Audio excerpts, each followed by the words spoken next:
Assalomu alaykum. Hurmatli Mavsum kanali obunachilari. Ko'rib turganingiz bu xorijda ish migratsiya agentligining rasmiy Telegram kanalida chiqqan e'lon. Bu Fransiyaga Fransiya mavsumiy qishloq xo'jaligi yangi yo'nalish deb chiqdi. Talablarga e'tiboringizni qaratmoqchiman. Ya'ni talablar qarang. 25 dan 45 yoshdagi sudlanmagan erkak va eng asosiy e'tiboringizni fransuz tili muloqot darajasida bilish. Fransuz tili muloqot darajasida bilish yangi yo'nalish deyildi.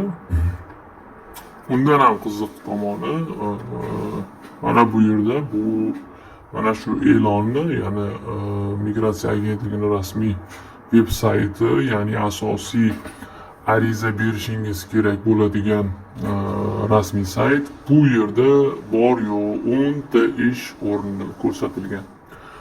10 ta ish o'rni va bugungi hozirgi vaqtgacha 87 ta qiziqish bildirilgan. Bilasizmi, bu ahamiyat berishingiz kerak. Bu yangi yo'nalish, ya'ni pilot loyiha deyiladi. Bu yerda katta ehtimol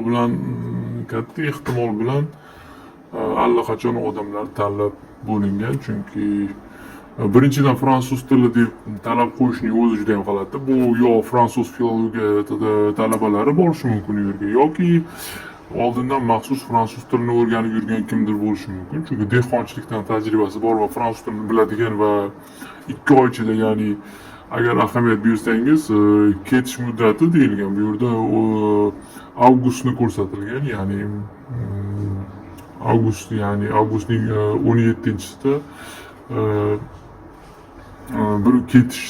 birinchi ketish sanasi va 2 oy ichida siz fransuz tilini muloqot darajasida o'rganishingiz kerak.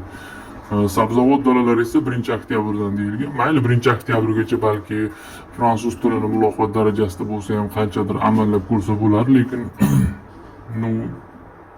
hozir siz anketa to'ldirgan jarayoningizni o'zida siz o'tmaysiz, chunki sizda til sertifikat talab qilishi mumkin yoki bo'lmasam til talabi.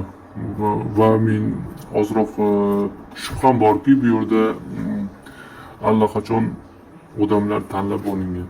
Yana ham o'zingizga havola. Assalomu alaykum. Yana ko'rishamiz.